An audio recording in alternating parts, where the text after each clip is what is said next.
Bonsoir, shalom à toutes et à tous. On est content, on se retrouve avec le docteur Michael Gross pour continuer à développer la paracha. Et pour ceux qui n'ont pas été avec nous, pour le livre de Devarim, tu as décidé de prendre langue, de nous parler également des chants et des piyutim qui sont liés à la paracha. Parachat Re'e, c'est pour tout de suite. Bechavod, Michael. Toda Rabba, on va tout de suite faire monter le texte qui est relevant. C'est qu'on est là. Share screen, c'est par là que ça passe. Et Parashat Re'eh, c'est ici. Voilà, on y est. Ça, c'est le passage, on va faire agrandir, qu'on verra par la suite. On va commencer d'abord à voir un autre passage de la paracha. Et la semaine dernière, on n'avait pas fait shiur. J'étais occupé avec mes petits-enfants. Ken Yirbo, shiur briim. Mais en tous les cas, la parashat Ekev, c'est une paracha qui met l'accent sur Eretz Israël, Eretz Rita ou Seora, et beaucoup de louanges sur la terre d'Israël nous avons sur la paracha de la semaine dernière. Dans la parashat Re'eh, c'est plus précis, dans ce sens que la Torah met l'accent sur Yerushalayim, sans mentionner le mot Yerushalayim comme on le sait. Le mot Yerushalayim, le nom de Jérusalem est mentionné dans la Bible beaucoup, mais il n'est pas encore dans la Torah, il n'a pas encore été choisi comme l'endroit où le temple devra être construit. Et cet endroit-là est appelé d'une manière anonyme l'endroit qui sera choisi. Amakom asher yifrar Hashem Elokechem, il n'est pas encore précisé où c'est exactement géographiquement cet endroit, et sans doute pour plusieurs raisons, en tous les cas, d'après ceux qui nous ont expliqué, mais cette idée-là, qu'il y a un endroit qui va être choisi, et cet endroit, il est spécial, et là-bas, il faudra faire des choses spéciales qu'on ne peut pas faire ailleurs. Et cet endroit-là, Asher Yifrar Hashem Elokechem, il a un rapport avec tous les tribus d'Israël, il a un rapport avec les Maasrot, c'est là que nous devons amener, on va le lire en français, vous apporterez vos holocaustes, vos sacrifices, vos dîmes, vos offrandes, vos présents et les prémices de vos gros, autrement dit, on fait sans arrêt la navette entre là où on habite et on travaille et là où il faut amener et tout ce qu'on veut amener. Si on veut amener quelque chose à l'Éternel, à Kadosh Baruch Hu, il y a un endroit, et ça c'est important, qui sera choisi, et là on amènera tout ce qu'il faut faire, et cette montée à Jérusalem est mentionnée dans la paracha à propos des corbanotes et des dîmes et des offrandes. Il est également mentionné à propos des trois fêtes de pèlerinage, comme on les appelle, Shloshat Regalim, Pesach, Shavuot, Sukkot. C'est par cela que notre paracha se finit. Et il est également rapporté par le fait que si on a des problèmes de justice, alors la haute instance de justice est justement au même endroit, là où sera construit le temple. Donc l'endroit qui sera choisi est très central dans la paracha. Et il y a encore d'autres termes que j'ai mis ici en exergue, c'est Usmartem bechol mishlach yedechem. Il y a une joie de se trouver à Yerushalayim. Il y a une bracha, il y a une bénédiction qui accompagne la chose et tout ça, ça met en hauteur cet endroit-là que ceux qui ont reçu la Torah à l'époque de Moshe ne savaient pas encore où exactement ce sera. Il faudra attendre le roi David pour que ce sera fixé, ce qui est beaucoup de temps. Mais ce que l'on sait, c'est qu'il y a un Dieu, un peuple, un endroit qui est sanctifié et le fait que cet endroit-là est aujourd'hui, encore une fois, dans l'actualité, c'est quand même c'est important, mais on va quand même pas faire le joint dans le contexte actuel. Mais quand même, c'est une idée très centrale, très importante, et il ne faut pas l'oublier. Et par cela, je remonte au texte essentiel que nous allons vérifier et étudier cette semaine. C'est celui-ci qui se trouve dans la paracha, qui commence par les mots Aser te aser et kol tevoat zarecha yotse asade shana shana. En français, tu prélèveras la dîme du produit de ta semence et de ce qui vient annuellement dans ton champ. Vous voyez que la traduction n'a pas retenu la forme Aser te aser et kol tevoat zarecha. Il y a là, c'est une formulation que le langage biblique et surtout de la Torah emploie souvent. Aser te aser, shamoa tishma, azov ta azov. C'est une tournure de phrase que le français ne sait pas traduire et il se contente de dire tu prélèveras la dîme. Mais il y a ici quelque chose qui est accentué, comme on va par la suite. En tous les cas, la mitzvah, c'est d'amener la dîme. Où est-ce qu'il faut l'amener? Celle qui sort chaque année de nos champs. Justement l'endroit qu'on a vu il y a un instant, que la dîme, on l'amène à Yerushalayim, et là on la consomme. Cet endroit-là, il faudra amener la dîme Degancha, Tiroshcha, Yitzarecha, Bekorot, Bechacha, Vetzonecha, et une grande richesse qui concerne le blé, le vin, l'huile, le gros et le menu bétail, afin que tu t'accoutumes à honorer continuellement ton Dieu. C'est marqué, c'est comme ça. Le man tilmad le ira et Hashem Elohecha kol hayamim. Cette navette avec le besoin d'amener tout cela à Jérusalem et un motif éducatif. Le man tilmad le ira et Hashem Elohecha. Et il y en a qui expliquent ça justement parce qu'on y va jusque là-bas. Alors, c'est un endroit, un haut lieu que l'on respecte et qu'on vénère.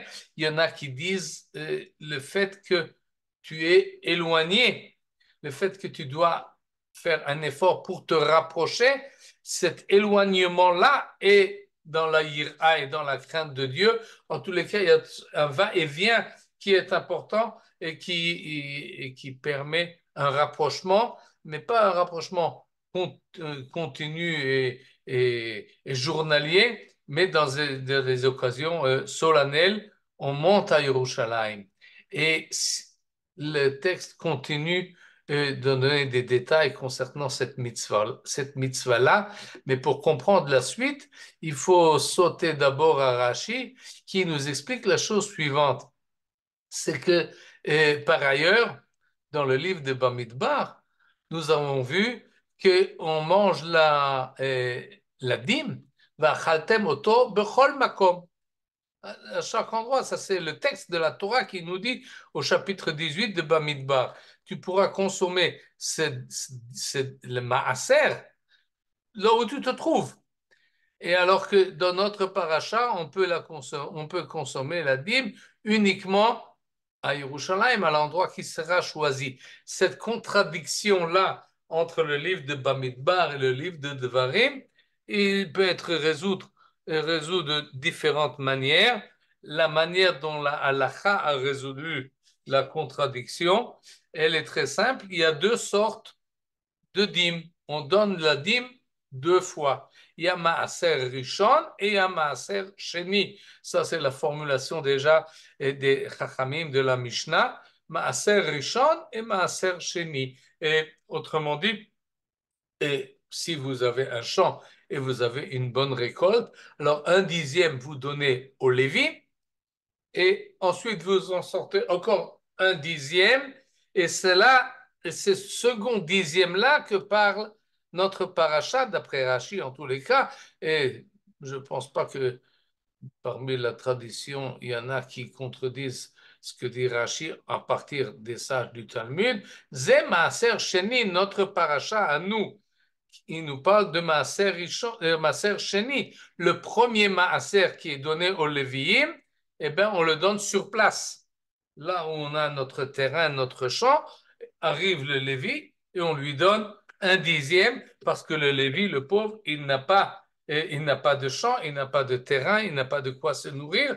Alors on lui donne un dixième et c'est très bien comme ça. Mais ensuite, on prend un deuxième dixième, ce qui est un peu un moindre évidemment, c'est un dixième des 90% qui restent. Et avec cela, on monte à Jérusalem et on le mange dans l'enceinte de Jérusalem. Tout de suite, on va voir qu'on ne le mange pas tout seul, mais on le mange en famille. Et Bechol Asher Eva Levi, Asher Bisharecha, Lota Asvenu, en plus du Lévi qui se trouve là où on est, Vesamarta ata uvetecha, tu te réjouiras et avec ta famille de tout ce que la Kadosh Baruch Hu tu as fourni et t'as béni dans le champ que tu as. Et le verset 24 nous dit, si tu as des difficultés à transporter un dixième de ta récolte pour aller de là où tu habites. Si tu habites à Kiryat Shmona,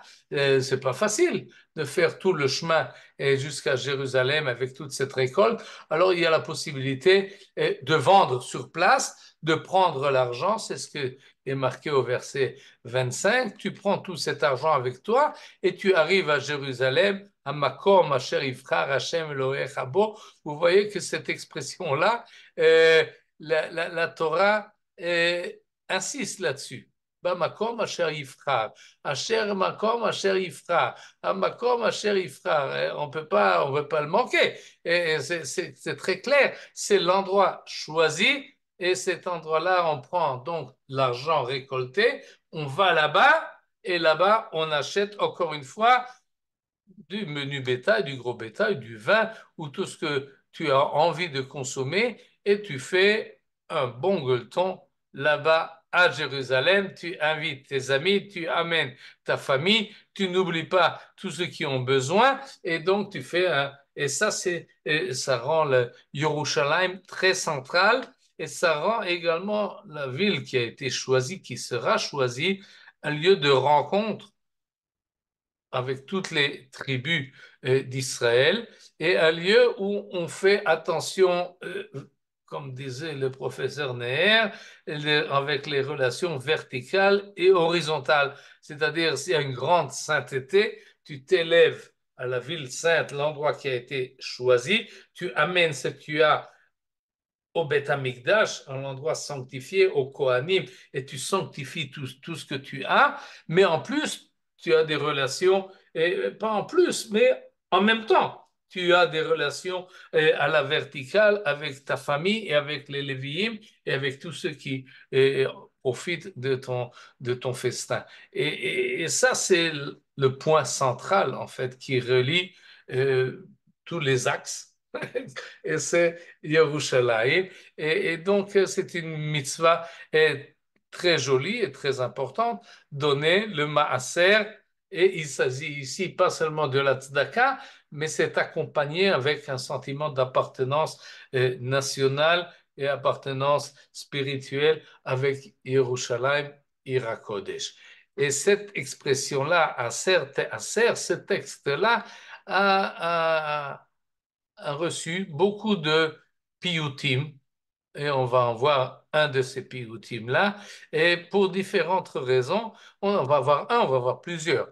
Mais le premier que je vous invite à lire, c'est celui-ci, Yida remez lechol ma'asrim, ki me'um lo chasirim, ki im me'od mitashrim, קיום חוק אסר תאסר יאשר, ככתובו כן יתאשר, ברכה עד בלי די להצ'ר.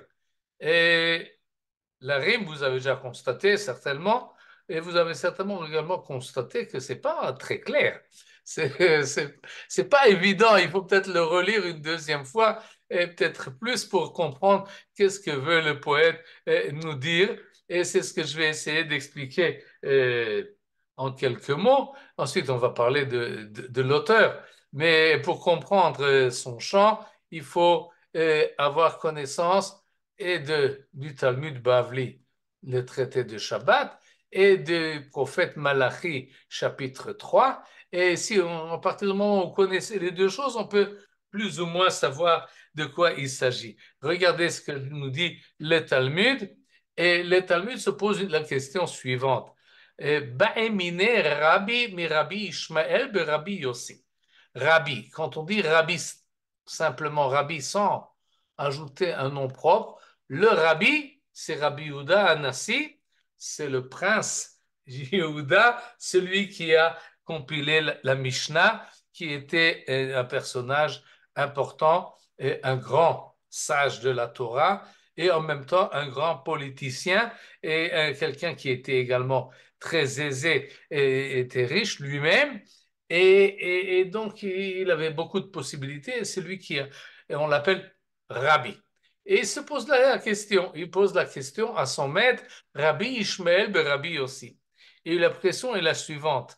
Ashirim shebe'eret Israël, bamehem zochim. Ceux qui sont riches en Eret Israël, de quel mérite? Quels sont leurs mérites? Pourquoi ils ont mérité d'être riches? Réponse du maître, eh bien, c'est parce qu'il donne la dîme, il donne maaser. Maasrim. D'où est-ce qu'il a sorti cette idée-là? Du terme aser te aser, celui que nous avons vu à l'instant dans la paracha. Aser te aser, ça a été traduit, tu prélèveras la dîme. Mais aser te aser, cette lourdeur d'expression a été expliquée par Rabbi Ishmael. Aser donne un dixième, bishvil shetit asher pour que tu deviens riche. Eser, c'est 10. Osher, c'est la richesse. C'est pas le même mot, mais c'est les mêmes lettres. Ain, Shin, Resh. Une fois on met le point à droite et c'est un Shin, et un Sin, une fois on met le point à gauche c'est un Shin, et donc on peut jouer sur les mots Aser te Aser. Asher, Bishvil shetit Asher. Si tu donnes la dîme, ne crois pas que tu perds. Tu n'y perds rien. Au contraire, tu y gagnes. D'abord, tu y gagnes une mitzvah.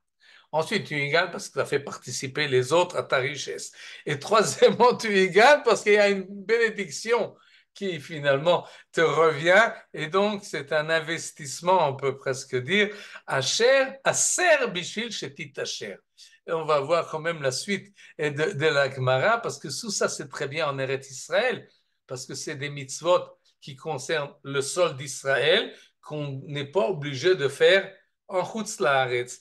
Alors, Rabbi Yehuda Anassi se pose la question, mais si c'est comme ça, alors ceux qui sont riches en Chutz Laaretz, en Babel, en Babylone, de quel mérite eux ils sont riches puisqu'ils ne donnent pas le maaser.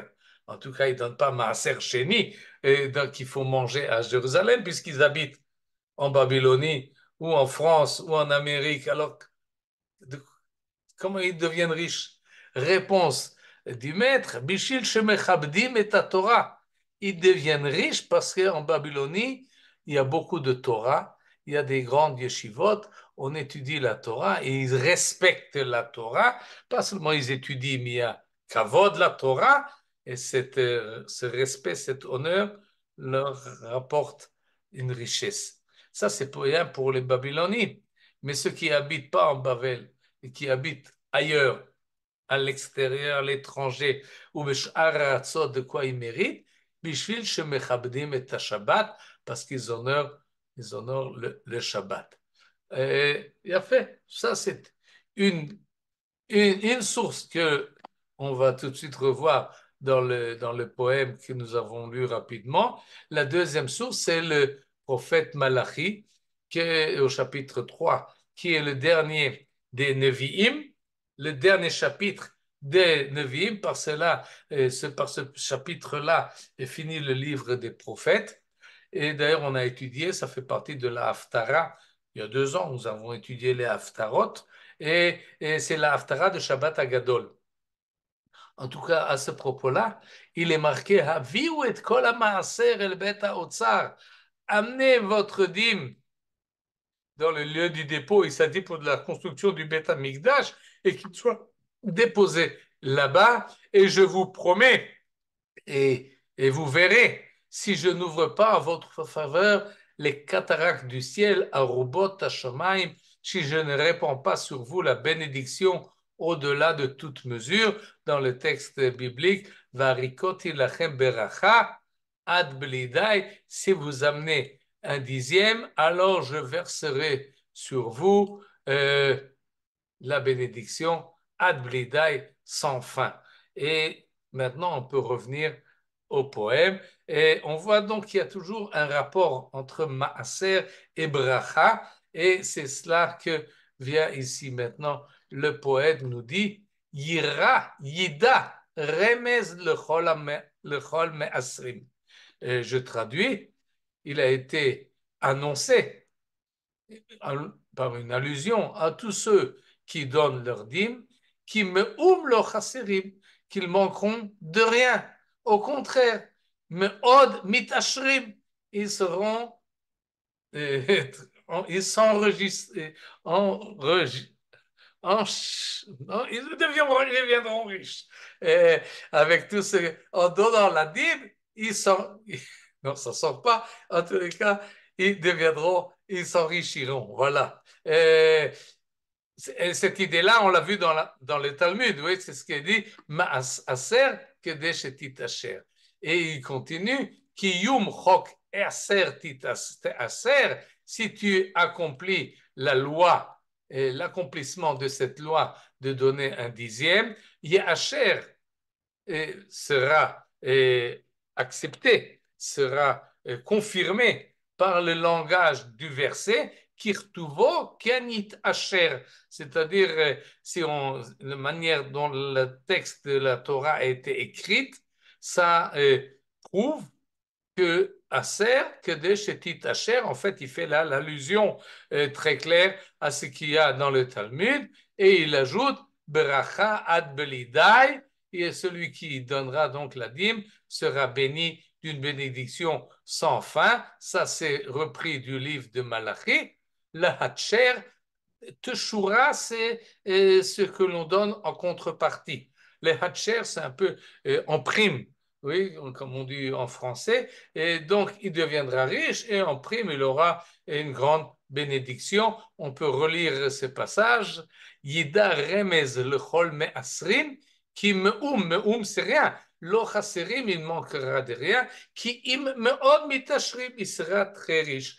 Qui yum chog aser te aser, Yehacher, Kirtuvo, Ken Asher, comme le texte n'est pas prononcé, mais comme il est écrit, et avec le Ain, le Shin et le Resh, et le Ra d'une bracha ad blidai, sans fin. Et celui qui a écrit cela, c'est Rabbi Elazar Rabbi Kalir. Et il faut ajouter quelques mots concernant ce poète qui est un des plus importants que nous avons. D'abord parce il est assez ancien, il est né en fin du 6e siècle, décédé au début du 7e, et il a vécu en Eretz Israël, et il est un des poètes les plus riches et les plus abondants en poésie et les plus connus. Et d'ailleurs, pour ceux qui disent des piyutim au Bet Knesset, surtout s'ils sont des Ashkenazim. Et les piyutim qui ont été composés en Eretz Israël sont passés par le sud de l'Italie, sont arrivés au sud de l'Italie dans les communautés juives qu'il y avait là-bas, et ensuite ils ont remonté petit à petit et la botte italienne, ils ont passé les Alpes, ils sont arrivés dans le monde ashkénaze des deux côtés du Rhin, et les Ashkénazim aimaient beaucoup, on va bientôt expliquer pourquoi, les poèmes de Rabbi Elazar Rabbi Kalir. Et quand on dit des Hoshanot à Hoshana Rabbah, ce sont en fait des prières qu'a composées Rabbi Elazar Rabbi Kalir, qu'on appelle Hakalir d'une manière générale. Et quand on dit des kinot à Tisha B'Av, c'est beaucoup de kinot de Hakalir. Lorsqu'on on a des rajouts pendant les fêtes, c'est aussi ceux de Rabbi Elazar et Rabbi Hakalir. Et beaucoup de psaumes qu'il a composés ont été repris et insérés dans la Tefilot, surtout des Italiens, des Ashkenazim et des Roumains.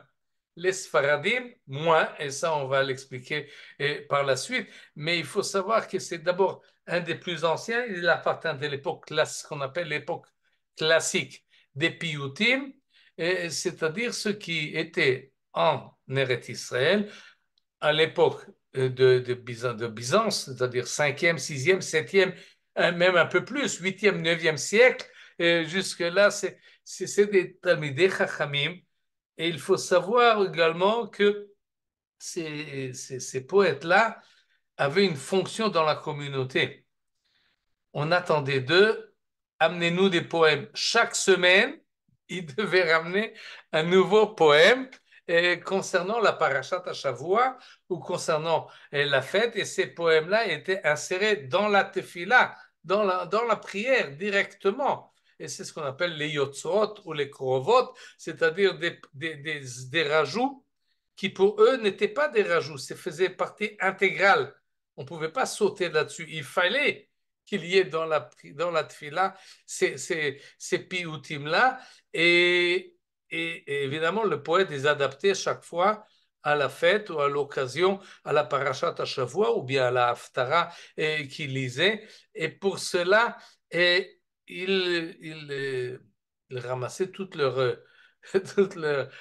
qualité et leur possibilité d'écrire. Et on va voir tout de suite que et chaque semaine. Donc, on ne les avait pas tous, mais depuis qu'on a la Geniza du Caire, on a une somme extraordinaire des piyutim de Rabbi Elazar et Rabbi Akalir qui est en fait le plus connu de cette époque classique. Vous voyez qu'il, pour lui, c'est important de faire la rime. C'est moins important d'être clair, malgré son nom, il n'est pas toujours clair, mais ça, ils aimaient beaucoup à son époque. Et on va tout de suite voir d'autres qualités de ce genre de piyutim avec un autre qui a écrit un piyut sur la parashat Hashavua. Il s'appelle Rabbi Pinchas HaKohen. Il est également d'Eretz Israël, mais il est beaucoup plus tard, au 8e siècle. Et voilà ce qu'il nous écrit à propos de Aser Te'aser. Vous le voyez ici, oui, on va le lire. Ça, c'est les sources qu'il a employées et ça, c'est le texte qu'il a composé.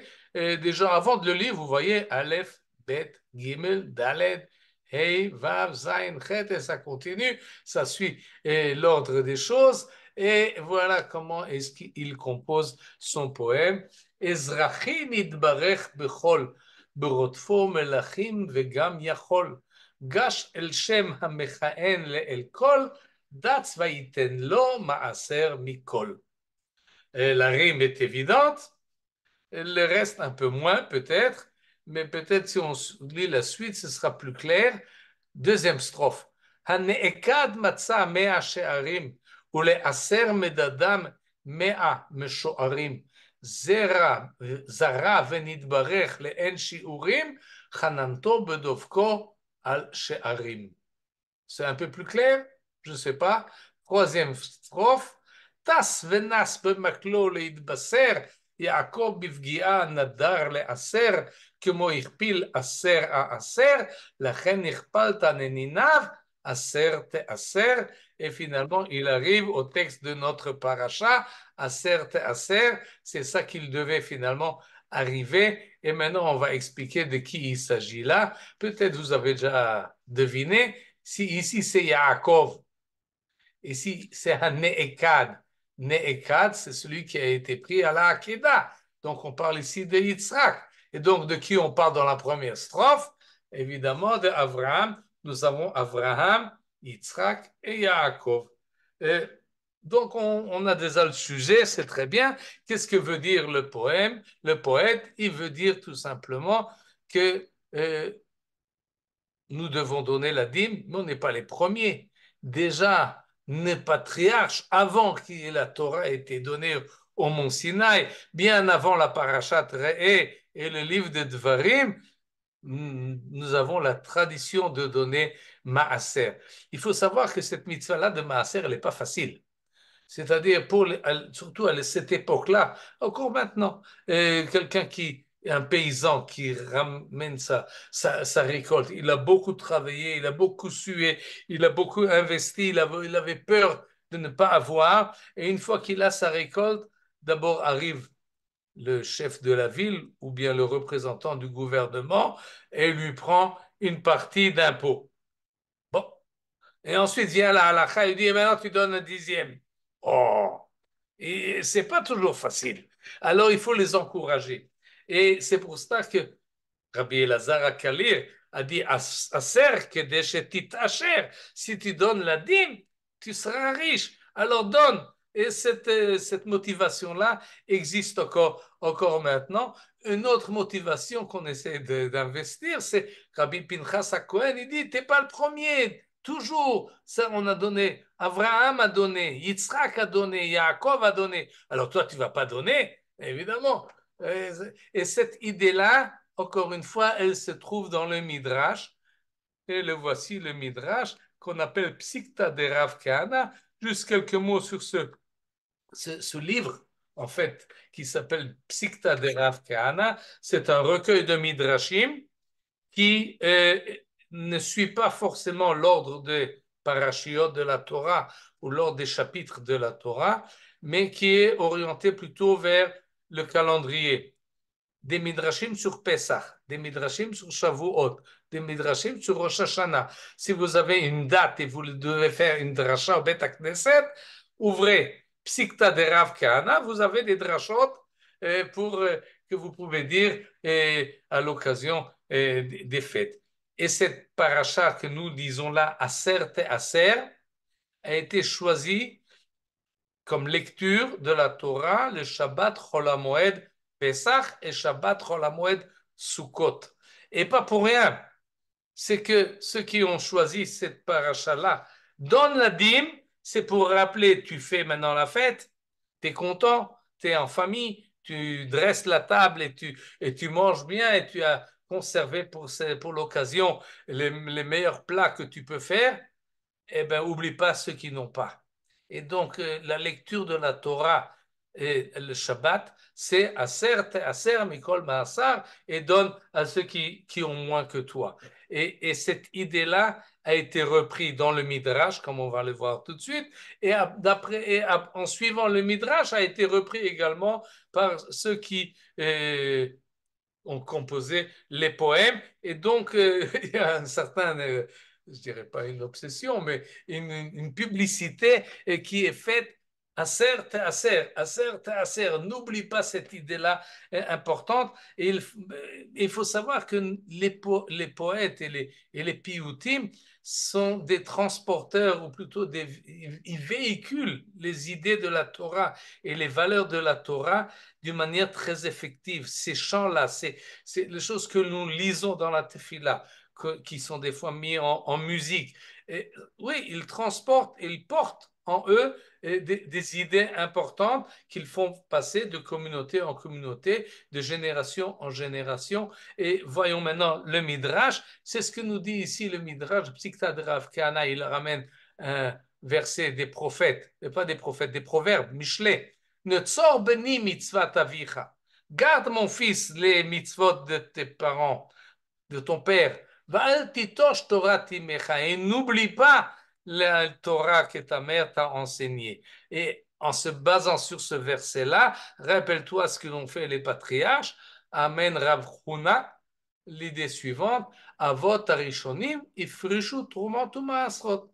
Les patriarches, les premiers, les antécédents que nous avons, eux déjà ont donné Truma ou Maasrot. Maintenant, comment ils ont donné, où c'est marqué qu'ils ont donné, ils sont montés au Beth Amikdash, il n'y avait pas de Beth Mikdash, il n'y avait pas de Leviim, il n'y avait pas de Kohanim. Alors où c'est que tu as trouvé cette idée-là? Eh bien, voilà, je t'amène des psukim. On va, oui, Harimoti Yadi El Hashem, on va tout de suite les voir dans leur contexte en parallèle avec le poème. Alors, on ne va pas s'attarder là-dessus. Mais à propos d'Abraham, il y a marqué Trouma. À propos de Yitzhak, il y a également marqué etc. On va tout de suite le voir. À propos de Yaakov, il y a marqué Aser, Asrenulach, je vais te donner la dîme. Et maintenant, on va voir les sources eux-mêmes et on va reprendre tout en expliquant de quoi il s'agit ici. Il s'agit d'Abraham. Abraham n'est pas marqué dans son nom, mais par un surnom. Et ça, c'est une des, comment dire, des caractéristiques de piyut classique. On ne dit pas Abraham, on dit Ezrahi. On ne dit pas Yitzhak, on dit Anéekad. Et ça, c'est déjà cette manière-là un peu une devinette pour ceux qui ne sont pas habitués. De qui il parle exactement? Pour cela, il faut connaître le Midrash. Et le Midrash dit, oui, Eitana Ezrahi, c'est Abraham Avinu. Pourquoi? Parce que il venait du Mizrach, il venait de l'Est. Alors, il y a un peu de jeu de mots. En plus, le terme Eitan Ezrahi dans le livre de Teilim est mentionné à propos de la qualité de donner chesed et de donner tzedaka, ce qui convient très bien à Abraham. Et donc, quand on dit Ezrahi, c'est Abraham. Nidbarech Bekol, il a eu beaucoup de bracha. Berotfo Melachim, lorsqu'il a poursuivi les rois, il a eu, il est Vegam Yachol, il a eu mérite de eux, c'est-à-dire il a gagné la guerre. Gash el Shem HaMechaen le El Kol, il s'est rapproché de Shem, Shem le fils de Noach. Mais qu'est-ce que le fils de Noach a à faire avec Abraham? Tout de suite, on va voir. En tout cas, il était Cohen et lui a donné Maaser Mikol. D'où ça vient cette histoire-là? Voilà le texte dans le livre de Bereshit, chapitre 14, à propos des guerres des 4 rois contre les 3. Il y en a un qui a pris Noach en otage et Abraham, ça c'est très actuel, a rassemblé son armée, a poursuivi les 4 rois qui étaient les combattants et il a cherché Noach, et pas Noach, Lot, pardon, et il l'a sauvé. Et quand il est revenu avec Lot, oui, il l'a sauvé. Il a également sauvé tout ce que a été pris, tout le butin que les rois ont pris de la ville de Sdom. Alors le roi de Sdom est sorti vers Abraham pour l'applaudir et pour le remercier. Après qu'Abraham a battu les Kedar Laomer et les rois qui étaient avec eux, et ils se sont rencontrés dans un endroit qu'on appelle la vallée des rois, Emek Hamelech. Un qui est sorti aussi, c'est Malkit Tzedek Melech Shalem. Comme ça nous dit le texte, on ne sait pas très bien qui c'est, ce Malkit Tzedek, roi de Shalem. Si vous voulez, Shalem, c'est Yerushalem. Et donc, et d'ailleurs, à côté de Jérusalem, vous avez un endroit qu'on appelle la vallée des rois, et qui est ce qu'on appelle aujourd'hui Nachal Kidron. En tous les cas, Malkitzedek était le roi de Jérusalem. Il est sorti vers Abraham avec du pain et avec du vin. Et ce Malkitzedek n'était pas seulement roi, mais il était également prêtre. Vehu Kohen le El Elyon. Et ça, c'est une allusion qu'il y avait un certain monothéisme, ou en tout cas un Dieu au-delà de tous les autres dieux que Malkitzedek révérait. Et c'est pour cela que le poème dit Hamechaen le El Kol Kohen le El Elyon, dans le langage de la Torah, dans le langage du Piyut, il est Kohen, le El Kol, celui qui est au-dessus de tous. Dans la Torah, il appelait Malkit Tzedek.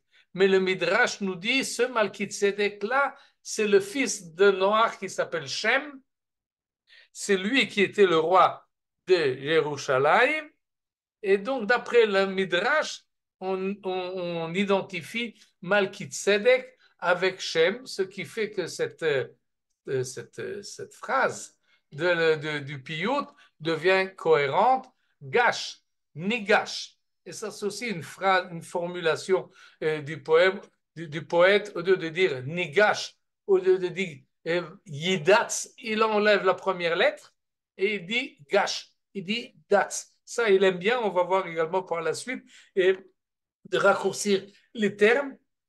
En tous les cas, ça commence à devenir cohérent. Ou Baruch El Elyon, c'est-à-dire, on ne va pas sauter le verset 19, Vayivarcheu Vayomar, il a béni, et Malkitzedek a béni Abraham, il lui a dit Baruch Abraham le El Elyon, Kone Shamaim Va'aretz, et finalement, il va yiten lo Maaser Mikol. Abraham a donné à Malkitzedek la dîme, puisqu'il était Cohen, il lui a donné un dixième de tout ce qu'il a récolté. Et donc, Vaïten lo Maaser Mikol, c'est repris ici dans le poète, dans le poème Maaser Mikol, et par cela on finit avec Abraham. Je vais aller maintenant un peu plus vite. Vous voyez le texte de la Torah, Vaïzrak Yitzhak Ba'aretz Ha'i, Vaïmtsa Bashana Ha'i Mea She'arim, Vaïvarcheu Hashem. Ça, c'est lorsque Yitzhak était à Grar, il était dans la région de Haza et chez les Philistins. Et là-bas, il a semé et il a eu une grande réussite. Il a eu 100 fois plus que d'habitude. 300 mesures. Et ça, il a eu une grande bracha. D'après le Midrash que nous avons un peu lu précédemment, on nous dit pourquoi est-ce qu'il a compté? Pourquoi, d'où ici qu'il a eu 100 fois plus? Pourquoi c'était important pour Yitzhak de vérifier également combien il a? Alors que la bracha, d'habitude, quand on a une bracha, on préfère la mettre betsneut, on ne va pas la mettre en public, on ne va pas crier sur tous les toits, j'ai gagné 100 fois plus. Non, tu te tais, tu dis pas. Alors pourquoi la Torah met ça comme ça, publie la chose? Ben, c'est très simple. Il devait savoir exactement combien il y a, parce qu'il veut donner un dixième. Et c'est marqué Mea She'arim, parce qu'un dixième, il voulait dire, et ça c'est l'idée qui est reprise ici et dans le Midrash, Lama Medadan Bishvil le Asran.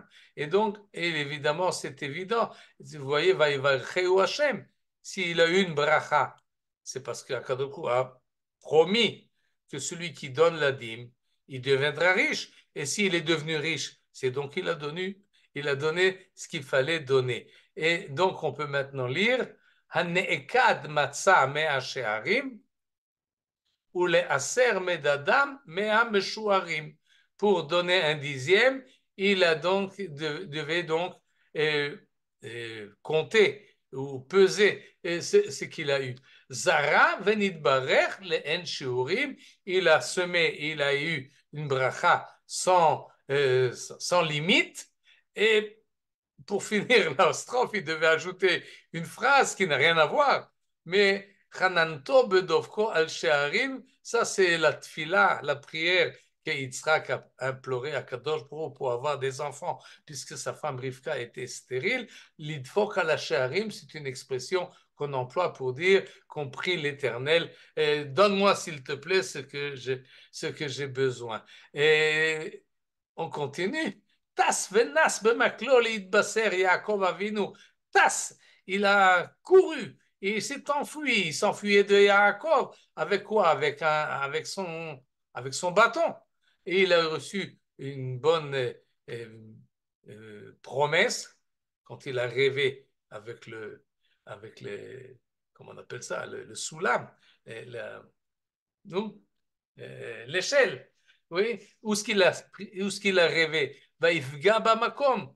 Yaakov bivgia, il était donc à l'endroit où il a rencontré ce que nous appelons Beth-El. Et qu'est-ce qu'il a fait lorsqu'il s'est réveillé? Nadar, il a fait un neder.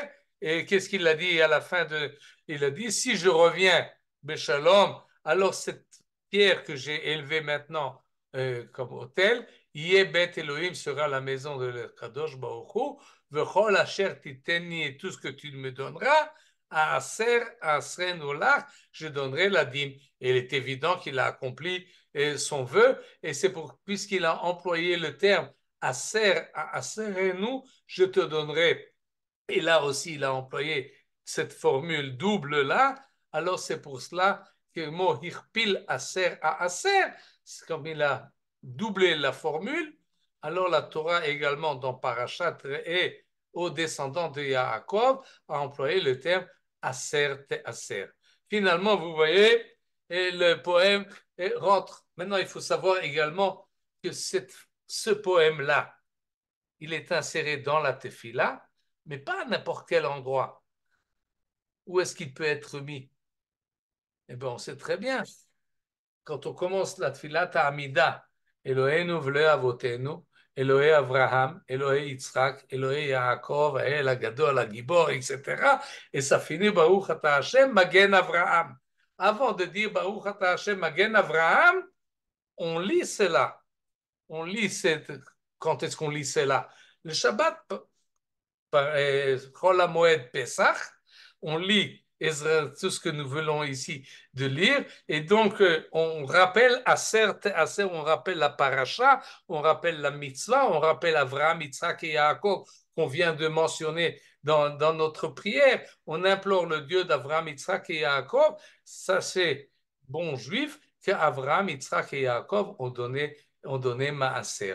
Et c'est comme ça que fonctionnent les piyutim, en mettant dans notre tête, rejoignant tout cela. Et maintenant, quelques mots, je vois que le temps passe très rapidement, quelques mots sur le style de ces piyutim-là, qui est un style lourd, compliqué, mais très attractif pour ceux qui ont déjà une certaine connaissance, ceux qui connaissent la Torah, ceux qui connaissent la Bible, et arrivent à distinguer ou à remarquer, ah là, il emploie cette formule-là qui est marquée dans Megillat Esther. Là, il emploie cette formule-là, il l'a pris de Iyov. Ah, il nous fait une certaine citation du livre de Tehilim.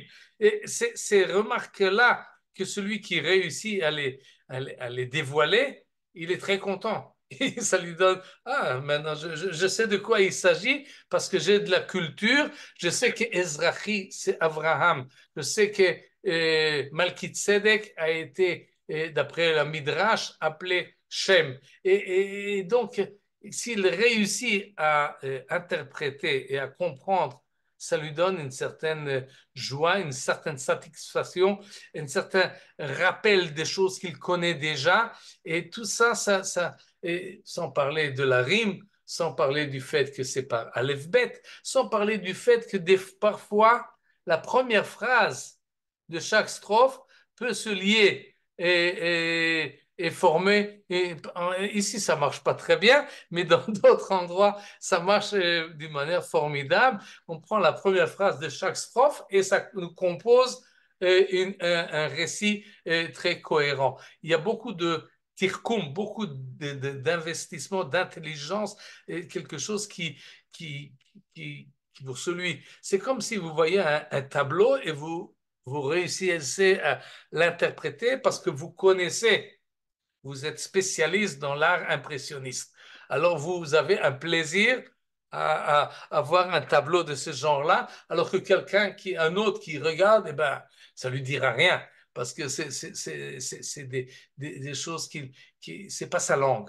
Et à cause de cela, les chachamim et les poètes de Sfarad, d'Espagne, on dit ça marche plus. D'utilisation des midrashim, ces allusions-là qui finalement sont devenues trop lourdes, trop difficiles. C'est comme les devinettes, c'est bon si j'arrive à comprendre ce que c'est. J'aime bien les questions trivia si j'arrive au moins à 80% ou à 60% à les résoudre. Mais si j'arrive jamais à répondre, alors j'arrête de lire ces questions de trivia. Je ne résous pas des mots carrés et les mots, comment on appelle ça, oui, si je n'y arrive jamais. Regardez ce que, et on ne va pas prendre le temps maintenant d'expliquer, mais ça c'est un piout de Hakalir, Shabbat Zachor. Atz קוצץ בין קוצץ קצוצי לקצץ. בדיבור מפוצץ רצוצי לרצץ. לץ בבוא ללוצץ פולץ ונתלוצץ, כאץ מחצצים לחצץ, כנץ על ציפור לנצץ. Formidable! C'est génial même. Mais c'est génial pour celui qui comprend de quoi il s'agit. Pour celui qui ne comprend pas, c'est du chinois. Il se casse la bouche avec ses tsa. Il ne comprend pas de quoi il s'agit et ça l'énerve. Et donc, pardon? Même les Ashkenazim. Et les Ashkenazim aimaient ça. Oui, ils appréciaient ce genre de choses parce que ça leur donnait et une certaine gageure. Maintenant, cassons-nous la tête et essayons de comprendre de quoi il s'agit. D'ailleurs, les Ashkenazim ont écrit des pérouchim sur les piyutim pour bien montrer qu'ils savent de relier, par exemple, Kotset ben Kotset, ils savent très bien qu'il s'agit ici de Haman, fils de Amalek, parce qu'un midrash appelle Haman Kotsetz et un autre appelle Amalek Kotsetz et Atz. Atz, c'est encore une fois un raccourci d'un verbe qui doit avoir 3 lettres et qu'on lui a coupé une des lettres. C'est Teutsa, c'est venir rapidement. Et je ne vais pas expliquer le tout parce que je vais laisser les 5 dernières minutes pour autre chose. Mais en tous les cas, vous voyez, on peut comprendre pourquoi on peut aimer ça et on peut absolument ne pas aimer. Et il y a une grande critique là-dessus. Et vous allez voir maintenant un piyut sfaradi, mais beaucoup plus tard, d'un Marocain qui s'appelait David Hassin, un des plus grands poètes de l'époque tardive du Maroc. Vous allez voir qu'on peut très bien comprendre de quoi il s'agit. De quoi il s'agit ici? Il parle de la ville de Jérusalem par laquelle nous avons commencé, oui, l'endroit où Akadosh Baruch Hu, Makom Asher Yivchar Hashem Elohechem, là on doit amener les Maasrot, l'endroit qui est Berachecha Hashem Elokecha, qui a été béni et qui amène réjouissance. Et la ville de Jérusalem a déjà été louée par un autre David qui s'appelait David Amelech dans ce chant-là, que je vais quand même lire, peut-être en priant pour que la ville de Jérusalem soit effectivement reconstruite, mais qu'elle le soit be'achdut, dans l'unité de la nation, comme c'est marqué ici, Shir HaMa'alot le David, Samarti bo'omrim li bet Adonai nelech, עומדות היו רגלינו בשערייך ירושלים, ירושלים הבנויה כעיר שחוברה לה יחדיו, ששם עלו שבטים, שבטיה עדות לישראל להודות לשם אדוני. La ville de Jérusalem, comme dans la paracha, Aser Aser, pour que les Lévi'im et pour que l'ensemble de tous ceux qui montent à Jérusalem se retrouvent et deviennent un peuple unifié, un endroit où on fait justice, qui Shama Yeshvu, qui saute le Mishpat, qui saute le Bet David, un endroit où on veut qu'il y ait la paix et la prospérité. Sha'alu Shalom Yerushalayim, Ishlayu Ohavayich, Yehi Shalom Bechelech, Shalva Be'arbenotayich, למען אחי ורעי אדברה שלום בך, למען בית אדוני אלוהינו אבקשה טוב לך.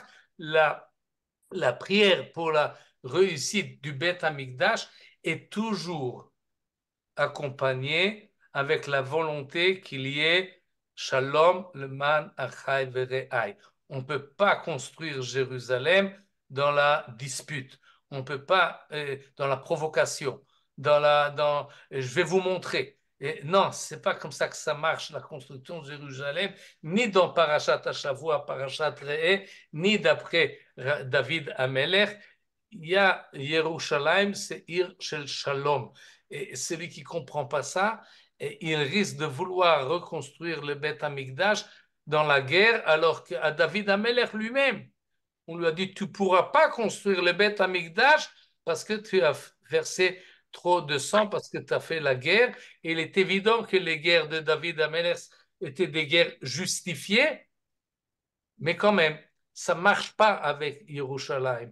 Et cette idée-là est tellement centrale que des fois, je ne comprends pas qu'il y en a qui l'oublient.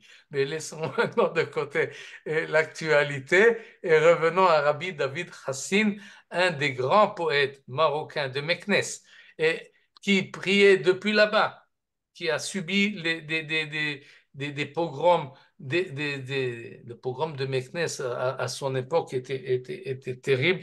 Il y a des témoignages et c'était de son temps, et il fait un chant où il aspire à arriver à Yerushalayim, et ce chant-là, le David Shir u'mizbor betof u'metziltaim yesodato al har hamor tzvi Yerushalayim. Ça commence par son prénom et son nom est rappelé dans les trophes, et vous voyez qu'on peut comprendre. Dirat Kodesh Nifchara, l'endroit choisi, Memena Tetse Ora, Zot Torah mefuara habat Yerushalayim. On comprend tout. C'est très bien. Uba yachad nimtsaot kol midot tovot. Toutes les bonnes qualités se retrouvent à Yerushalayim. Ki Elohim tsevaot bocher b'Yerushalayim. Car Dieu a choisi Jérusalem. Dirshu lael, kavulo, kol bet Israël kulo. Dirshu, vous voyez dans notre paracha, c'est marqué makom qu'il faut rechercher, qu'il faut chercher. Le shichnot tidrshu uvat hashama. Et donc, il nous rappelle la paracha. Hitpalelu shalom, sha'alu shalom Yerushalayim.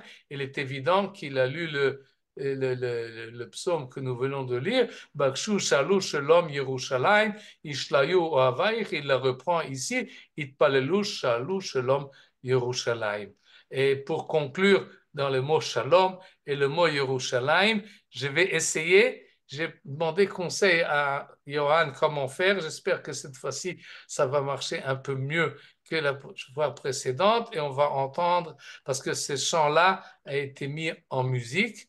Et je vais essayer donc de le faire monter. Et il m'a expliqué comment faire et j'espère que ça va marcher. Et oui, d'abord il faut faire comme ça. Ensuite, je dois faire appuyer là. Vous ne voyez pas tout ce que je suis en train de faire. Je mets la stéréo, je mets ça comme ça. Là, j'appuie et j'espère que vous entendez. Non, on n'entend rien. Un instant. Stop share. Je vais reprendre encore un essai. Qu'est-ce qui se passe là? Pourquoi? Ah, Il y a une limite d'âge. non, non, non, non, non. Il y a une limite d'âge. Ah, peut-être. Oh, qu'est-ce qui se passe là? Ah oui, on a essayé cet après-midi. J'ai essayé d'une autre manière. Un instant, on va faire voilà, comme ça. Dernier essai. Je vais reprendre le texte que nous avons tout à l'heure. C'était celui-ci. Là, nous avons ça. On va faire... Non, ça ne marche pas. Ah si, peut-être. Voilà. Vous voyez? Non. Non. On voit rien. Et on entend? On entend. Oui, on entend. On entend. Oui. Ah, très bien. Avant qu'on commence à chanter, si vous connaissez les styles des Marocains et des Sfaradim d'une manière générale, d'abord on joue un peu de guitare pour mettre dans le train, et ensuite on arrive tout de suite au chant lui-même.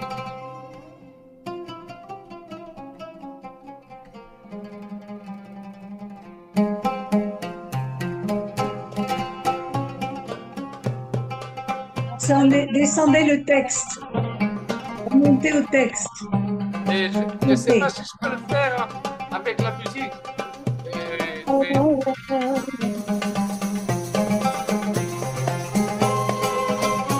Non. J'ai essayé de mettre le texte, voilà ce qui est arrivé. Alors, on va reprendre le... Ça suffit, ça suffit. Ça suffit? לא, היה יפה. זה יפה. יפה מאוד. Oui, on le veut. Il y en a un qui bat son temps.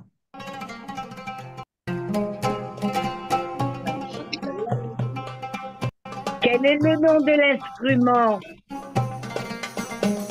Je crois que c'est oud. Avec tambourin. כל הכבוד.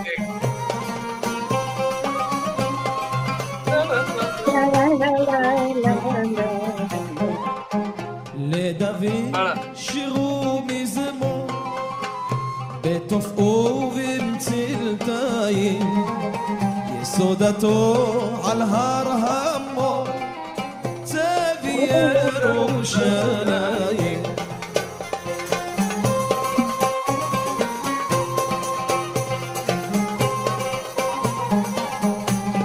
Je saute un peu.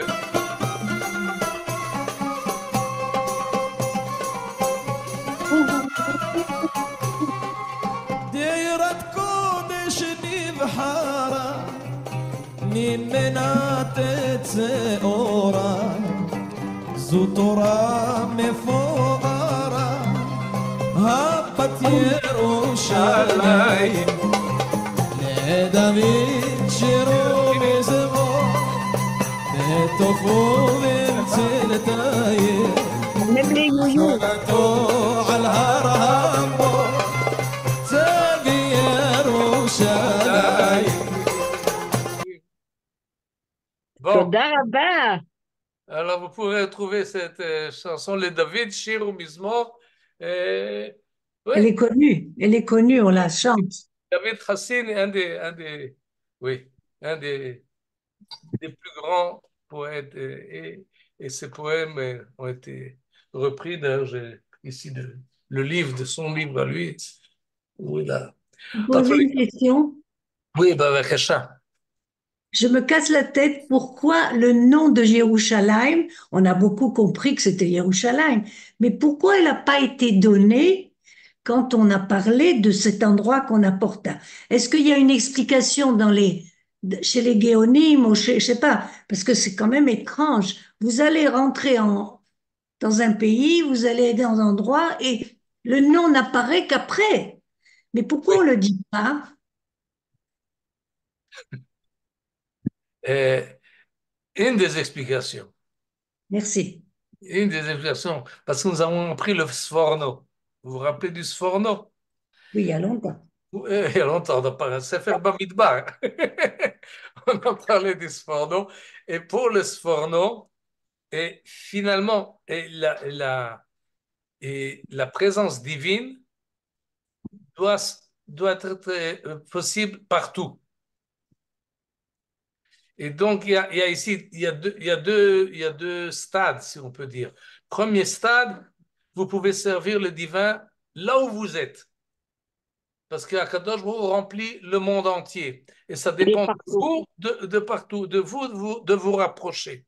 Mais étant donné que l'être humain est limité et il a besoin d'intermédiaires et qu'il a fait en plus le Cheta Egel, et donc on lui a donné le Mishkan, et Akadosh Baruch a limité sa présence ou l'a concentré dans un endroit pour que nous pouvons vivre ailleurs notre vie, disons, profane, vie habituelle d'être humain, mais qu'on ait la possibilité de se rapprocher et d'aller à un endroit où ça se trouve. Mais ça, c'est un peu bediavad, c'est un peu à contrepartie. Dans le principe, Akadosh melo kol haaretz kevodo. Et donc, il y a un peu cette marge-là entre il y a un endroit choisi, mais en fait, tout le monde chaque endroit peut être choisi. Et ça, c'est l'explication d'après le Sforno. Il y en a d'autres qui mettent l'accent sur la recherche, et qu'il faut toujours un écart qui rappelle un peu la même idée. Top. Peut-être aussi parce que pour que si on savait exactement où aller quand ils rentrent en Israël, Yoshua, alors où est-ce qu'ils vont aller? Tous. Alors, tout le monde viendra à Yerushalayim. Et qui va habiter à Hebron? Et qui va habiter à Kiryat Shmona? Qui va aller à Natania? Je préfère cette réponse-là.